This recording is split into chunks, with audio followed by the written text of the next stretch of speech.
Rote hari ini. Selamat pagi pendengar, Anda mengikuti rangkaian informasi yang terangkum dalam Rote hari ini edisi Sabtu 6 Juni 2020 dari Rote dan Nusa Tenggara Timur. Ada beberapa informasi yang menjadi rangkuman Rote hari ini di antaranya.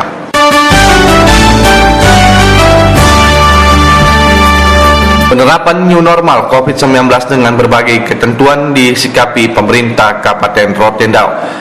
Gebi Hurekmaking menurunkan laporannya. Suka atau tidak suka, penerapan new normal, normalisasi aktivitas publik di tengah pandemi COVID-19, pemerintah Kabupaten Rotendao siapkan strategi agar kasus COVID-19 tidak mendatangkan pasien baru. Bupati Rotendao Pauline Haningbulu saat memimpin rapat pembahasan strategi penerapan new normal lingkup Setda Rotendao kepada wartawan mengatakan new normal harus segera diberlakukan karena sudah menjadi instruksi nasional. Selain Gubernur Nusa Tenggara Timur telah mengeluarkan perintah dibukanya Nusa Tenggara Timur dalam aktivitas normal mulai 15 Juni, termasuk para ASN harus segera berkantor tanggal 5 Juni 2020. Terkait ketersediaan sejumlah sarana pengaman dalam penerapan status new normal, Bupati Pauline Haningbulu didampingi Wakil Bupati Stefanus M. Saek mengatakan soal peralatan rapid test agak sulit di mana daerah hanya memiliki 600 lebih, namun akan disediakan untuk membantu masyarakat yang hendak melakukan perjalanan. Suka tidak suka harus, karena sudah ada instruksi dari Menteri dan sudah ada penegasan dari Gubernur harus terapkan new normal. Memang ada kendala untuk kami, tetapi bagaimanapun harus kita laksanakan. Yang agak sulit itu adalah rapid test, karena yang tersedia itu hanya 679, sedangkan pegawai 1000 lebih. Tetapi dengan adanya penerapan new normal ini, bagaimanapun harus disiapkan supaya bila perlu semua masyarakat yang ada mau mengadakan perjalanan harus dirapid dulu baru dia mengadakan perjalanan. Sebelumnya Direktur Rumah Sakit Umum Daerah Baah Dr. Ardi menjelaskan langkah-langkah penegakan protokol kesehatan di mana rapid test harus diberlakukan bagi orang yang datang dan pergi melalui pintu masuk Kabupaten Rotendao. Penyebaran desinfektan secara periodik pada tempat-tempat umum serta tetap memperlakukan protokol kesehatan yang selama ini berlaku. Hingga berita ini diturunkan, pemerintah Kabupaten Rotendao melalui Sekretaris Daerah Jonas M. Seri terus menggodok sejumlah ketentuan yang akan diberlakukan pada masa new normal COVID-19. Dari Beranda Selatan NKRI, Gebi Hurekmaking melaporkan. Menjelang penerapan tatanan kehidupan baru, Kementerian Agama Kabupaten Belu lakukan koordinasi dengan pemerintah daerah guna memastikan pembukaan tempat ibadah sesuai protokol COVID-19. Pebi Leolede menurunkan laporannya. Kementerian Agama Republik Indonesia telah menerbitkan aturan terkait penyelenggaraan kegiatan keagamaan di rumah ibadah. Aturan tersebut tercantum dalam Surat Edaran Nomor 15 Tahun 2020 tentang panduan penyelenggaraan kegiatan keagamaan di rumah ibadah dalam mewujudkan masyarakat produktif dan aman COVID di masa pandemi. Masyarakat dapat kembali berkegiatan di rumah ibadah dengan mentaati protokol kesehatan untuk menekan risiko tertular dan menekan jumlah kasus COVID-19. Kepala Kantor Kementerian Agama Kabupaten Belu Rafael Ope mengakui telah melakukan koordinasi bersama pemerintah daerah dan gugus tugas pencegahan dan penanganan COVID-19 Kabupaten Belu agar sebelum penerapan tatanan kehidupan baru, seluruh tempat ibadah dapat mengikuti aturan protokol kesehatan. Dikatakan surat edaran tersebut menjadi panduan, namun kebijakan berada di setiap lembaga agama dengan tetap berpedoman pada aturan yang ada. Sudah dibuka kembali untuk pelaksanaan peribadatan, tetapi tetap memegang pada prinsip-prinsip kesehatan tadi. Tata umat itu tuh menyesuaikan diri untuk mengikuti protokol ini. Jadi bagaimana dia datang untuk menggereja, katakan begitu, itu dia harus menggunakan masker, meyakin diri bahwa dirinya bersih dari COVID, ya, masker, kemudian dia harus mencuci tangan dengan bahan hand sanitizer dan juga dia selalu menjaga jarak, ya, sehingga di dalam proses untuk menjaga jarak itu di rumah-rumah ibadat tentunya harus secara teknis pula oleh pimpinan lembaga, pengurus-pengurus rumah ibadat untuk mengatur jarak gitu ya. Menurut Rafael Ope, aturan terkait penyelenggaraan kegiatan keagamaan di rumah ibadah telah disampaikan sehingga diharapkan dapat ditaati agar dalam penerapan tatanan kehidupan baru nantinya tidak menimbulkan penularan virus. Pihaknya akan terus berkoordinasi dengan gugus tugas untuk memberikan bimbingan terkait aturan penyelenggaraan kegiatan keagamaan di rumah ibadah. berkoordinasi dengan pemerintah daerah, dalam hal ini juga dengan gugus tugas COVID itu, sehingga bersama-sama untuk bisa memberikan perhatian, bimbingan kepada pelaksanaan peribadatan itu dengan memperhatikan 3 protokol ya. Panduan tatanan kehidupan baru di tempat ibadah berkaitan dengan protokol kesehatan saat melaksanakan kegiatan keagamaan telah diterbitkan Kementerian Agama Republik Indonesia yang berisi rumah ibadah dibenarkan untuk menyelenggarakan kegiatan berjamaah yang berdasarkan fakta lapangan. Pengurus rumah ibadah mengajukan permohonan surat keterangan kawasan rumah ibadah aman COVID-19, menyediakan sarana cuci tangan, menyiapkan petugas mendeteksi suhu tubuh, menerapkan jaga jarak, dan terdapat 5 poin lainnya yang harus ditaati. Eraria Tambua, Febi Leolede melaporkan. Keluarga pekerja migran Indonesia PMI diminta tidak menjemput di Bandara Udara, Pelabuhan Laut maupun di posko bersama Kupang Timur. Harsono melaporkan. Ketika memimpin Tactical 4G atau simulasi menggunakan peta di hadapan Satgas Penerimaan Pekerja Migran Indonesia PMI Kabupaten Kupang yang terdiri dari Dinas Instansi Lingkup Pemka Kupang di Posko Bersama COVID-19 Kupang Timur, Ketua Tim Penerimaan PMI Kabupaten Kupang dan Dim 1604 Kupang, Kolonel Arhanud Imade Kusuma Dianagraha SIP kepada RRI menjelaskan, sebagai langkah penyiapan penerimaan PMI agar tim penjemputan atau Satgas benar-benar siap dan mengerti tugas pokok tupoksi masing-masing. Dengan demikian, ketika berada dalam pelaksanaan di lapangan, tim Satgas Penerimaan PMI terkoordinir dan berjalan dengan baik karena kedatangan pekerja migran Indonesia asal Kabupaten Kupang telah ditangani oleh tim penerimaan dari kedatangan sampai kepulangan di tempat tinggal masing-masing. Bagi yang tidak bermasalah dengan protokol kesehatan COVID-19, diharapkan para keluarga PMI menyambut di rumah saja, tidak perlu ke bandara atau pelabuhan dan posko bersama. Saya mengimbau kepada masyarakat yang mungkin keluarganya ada yang PMI yang akan datang, saya mengimbau, mari Bapak Ibu tunggu saja di rumah. Nanti biar kita yang menjemput sesuai dengan protokol kesehatan yang ada. Tidak perlu Bapak Ibu menjemput ke bandara ataupun ke pelabuhan. Demikian juga ke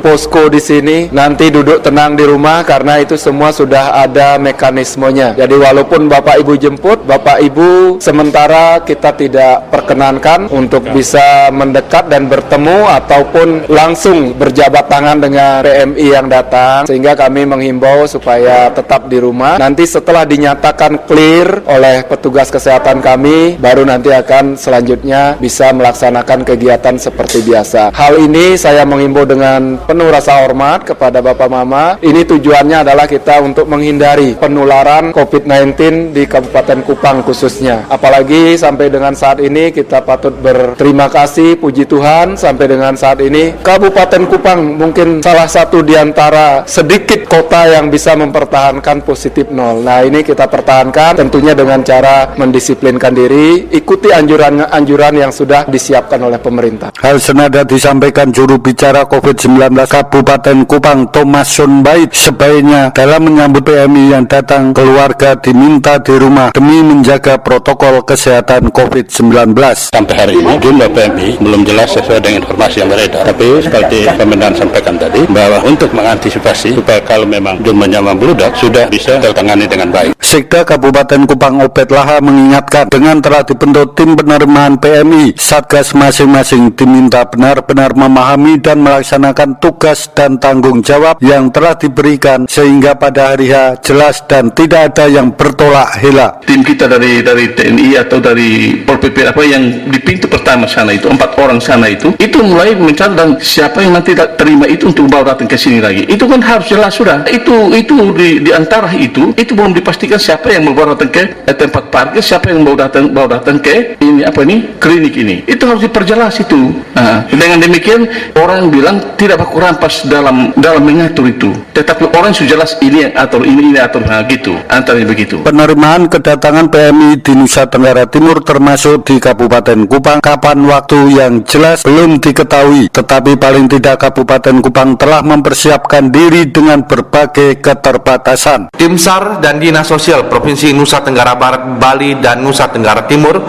berhasil mengevakuasi seorang nelayan asal Kabupaten Sabu Raijua, Provinsi Nusa Tenggara Timur, Timotius Tinageta, yang terdampar di perairan Lombok Timur, Provinsi Nusa Tenggara Barat sejak 12 Mei 2020. Selengkapnya, Alotani melaporkan. Nelayan asal Kabupaten Sabu Raijua, Timotius Tinageta, yang terdampar sejak 12 Mei 2020 dan baru berhasil diselamatkan tim SAR NTB dan Bali serta sejumlah nelayan di perairan Laut Lombok Timur pada 18 Mei 2020 telah dipulangkan ke Kupang, Provinsi Nusa Tenggara Timur pada 3 Juni 2020. Kepala Bidang Perlindungan dan Jaminan Sosial pada Dinas Sosial Provinsi Nusa Tenggara Timur, Jose Naibuti, kepada RRI di Kupang, Rabu 3 Juni 2020 menjelaskan, terdamparnya nelayan Timotius Tinageta asal Kabupaten Sabu Raijua diketahui pemerintah NTT melalui Dinas Sosial setelah mendapat laporan resmi dari Badan Penanggulangan Bencana Daerah NTB dan NTT. Menyikapi persoalan tersebut, Dinas Sosial membangun komunikasi intens bersama tim SAR dan Dinsos Provinsi NTB, Bali, dan NTT untuk memulangkan korban pada 25 Mei 2020. Akan tetapi terkendala COVID-19, nelayan terdampar asal Kabupaten Sabu Raijua baru dipulangkan ke NTT pada Rabu 3 Juni 2020 menggunakan maskapai Garuda Airlines melalui Bandara El Tarik Kupang. Dari informasi yang kami himpun dari berbagai sumber, termasuk konfirmasi ke Sabu Raijua, terutama di Raijua itu, dia itu keluar mencari tanggal 12, kemudian dia hanyut karena mesinnya bermasalah, kemudian dia hanyut dan terombang-ambing di laut kurang lebih, menurut pengakuannya beberapa hari kami koordinasi sekitar 8 hari, ya sekitar tanggal 18 itu baru dia ditemukan oleh nelayan di perairan Lombok Timur, kemudian SAR yang mengevakuasi dia dan selanjutnya ditangani oleh tim SAR NTT. Menurut pengakuan beliau ini, dia bermodalkan dia punya air aqua 1 botol dengan dia punya gula air, kira sekitar 1 botol itu. Tiap pagi dia cuma minum sedikit-sedikit untuk hemat selama 8 hari itu. Mewakili pemerintah Nusa Tenggara Timur, Kepala Biro Humas dan Protokol Setda Provinsi NTT, Dr. Jalamu Ardu Marius, menyampaikan terima kasih kepada pemerintah Nusa Tenggara Barat karena selama beberapa hari sejak 12 Mei 2020 telah menyelamatkan korban nelayan terdampar asal Kabupaten Sabu Raijua dan telah mendapat penanganan dan pelayanan secara baik oleh Basarnas, Dinas Sosial dan BPBD Provinsi Nusa Tenggara Barat dan Bali, pemerintah Kabupaten Lombok Timur, serta para nelayan di perairan Laut Lombok Timur. Telah tiba kembali di rumah kita, Nusa Tenggara Timur, Bapak Timotius Tinageta, seorang nelayan asal Sabu Raijua yang sejak 12 Mei yang lalu terdampar di perairan Lombok Timur, dan tentu kita ucapkan terima kasih mewakili Provinsi Nusa Tenggara Timur kepada saudara-saudara kita di seluruh Nusa Tenggara Barat yang telah menyelamatkan salah seorang saudara kita yang terkena bencana laut. Sesuai rencana, pemerintah Provinsi Nusa Tenggara Timur melalui Dinas Sosial akan memulangkan nelayan Timotius Tinageta ke Kabupaten Sabu Raijua dengan tetap memeriksakan keluarga yang akan menjemput korban, yakni melalui hasil pemeriksaan rapid test bebas COVID-19. RRI Kupang, Alotani melaporkan. Mengantisipasi kepulangan pekerja migran Indonesia PMI asal Kabupaten Ende, pihak Gereja Katolik di wilayah Keuskupan Agung Ende siapkan 4 lokasi tempat karantina terpusat bagi pekerja migran. Laporan Rovinus Bula. Langkah antisipasi kepulangan pekerja migran Indonesia PMI asal Kabupaten Ende, Gereja Katolik di wilayah Keuskupan Agung Ende siap 4 lokasi tempat karantina terpusat bagi pekerja migran. Hal tersebut disampaikan Ketua Posko Penanganan COVID-19 Keuskupan Agung Ende, Romo Reginald Piperno, kepada media usai pertemuan bersama pemerintah Kabupaten Ende di lantai 1 kantor Bupati Ende, Kamis 3 Juni 2020. Romo Piperno mengatakan menghadapi kepulangan pekerja migran asal Kabupaten Ende, Posko Penanganan COVID-19 Keuskupan Agung Ende telah menyiapkan 4 lokasi tempat karantina terpusat bagi pekerja migran datang dari luar wilayah Kabupaten Ende. 4 lokasi karantina yang disiapkan pihak gereja yakni asrama sekolah di Proki Detusoko, Proki Detukeli, Proki Maurole, dan Proki Nangapenda. Kesiapan 4 lokasi tempat karantina terpusat bagi pekerja migran sudah melalui hasil survei tim Posko Keuskupan Agung Ende bersama Dinas Sosial Kabupaten Ende sebagai advokasi yang kemungkinan bisa menjadi tempat karantina. Romo Pero menjelaskan pihak gereja siap berkolaborasi bersama pemerintah Kabupaten Ende dan gereja menyiapkan tempat karantina Apabila ada kekurangan fasilitas seperti tempat tidur, pemerintah melalui tim gugus tugas kabupaten siap membantu. Tim sendiri dari posko-posko pembersama sosial bagian lokasi yang kemungkinan bisa menjadi tempat karantina. Dari ada 4 paroki Soko, itu asrama sekolah, lalu paroki Tukidi ada asrama di sana, juga paroki Marode, dan dalam waktu dekat kami akan ke Pandan untuk mengecek situasi. Kami akan siap berkolaborasi dengan pemerintah ya. Artinya apa yang bisa dilakukan oleh pemerintah, tapi kalau membutuhkan perhatian bukan siapa yang harus drop. Misalnya ada kekurangan tempat tidur, kekurangan gas, akan dibantu oleh gugus dan pemerintah. Ya. Nanti kita kolaborasi antara pemerintah dan gereja ya. Betul, pasal paroki punya peran di sana untuk mengatur semua dan kesan pasal paroki, camat dan juga kepala desa dan puskesmas dalam kolaborasi. Ditanya bagaimana penanganan selanjutnya, Romo Pirno mengatakan akan ada kolaborasi antara pemerintah dan gereja. Masing-masing pastor paroki akan berkoordinasi dengan pemerintah kecamatan, pemerintah desa, dan puskesmas setempat. Pihak gereja terus melakukan sosialisasi kepada masyarakat. Jangan ada stigma setiap warga baru yang datang maupun pekerja migran yang pulang dari daerah terpapar COVID-19 menganggap mereka pembawa virus. Padahal mereka yang datang dari luar telah melalui proses protokol kesehatan COVID-19. RRI Enderovinus pula melaporkan.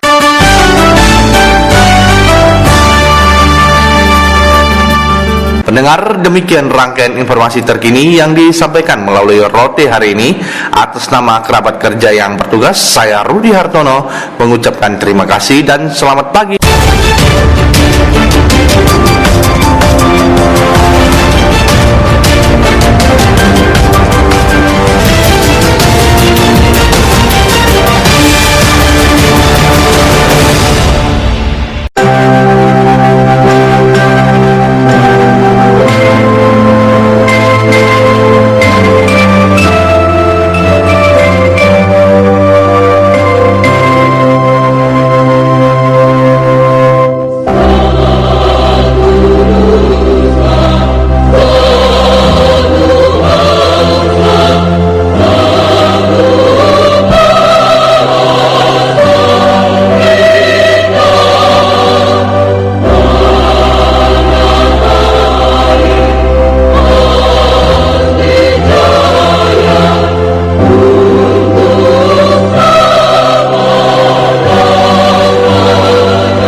Selamat datang di tatanan kehidupan baru.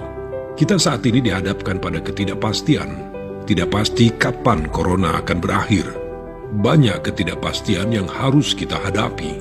Di satu sisi, virus corona juga telah merubah banyak hal di kehidupan kita tanpa kita sadari. Jika Anda ingin tetap bisa bertahan dan selamat dari pandemi ini, sebaiknya persiapkan diri Anda untuk beradaptasi dan menjalankan tatanan kehidupan baru. Dalam prediksi tatanan kehidupan baru, kesehatan dan kebersihan menjadi komoditas nomor 1. Ketakutan orang-orang akan terserang virus membuat semua orang kini semakin ketat menjaga kesehatan dan kebersihan jika kita keluar rumah. Akan banyak kita temui wastafel dadakan di mana-mana. Hand sanitizer menjadi barang yang paling dicari. Orang mengenakan masker kemana-mana. Selalu menjaga jarak saat melakukan kegiatan dan tidak berkerumun. Dan tidak melakukan kontak fisik meski itu hanya sekedar bersalaman. Vitamin dan jamu menjadi barang yang banyak dikonsumsi selain makanan pokok. Sebelum bepergian, orang akan dicek dulu suhu tubuhnya dan tidak akan diizinkan melanjutkan perjalanan jika terindikasi tidak sehat. Dan akan selalu dilakukan cek suhu tubuh ketika berkegiatan sosial seperti di mal, rumah makan, atau di mana saja. Tidak menutup kemungkinan ke depan orang akan diwajibkan membawa dokumen kesehatan pribadi saat bepergian. Atau bisa jadi sistem pelacakan kesehatan di bandara dan terminal transportasi umum lainnya akan menjadi lebih praktis dan mudah. Nah, selamat datang di Tatanan Kehidupan Baru. #Indonesia Tatanan Kehidupan Baru.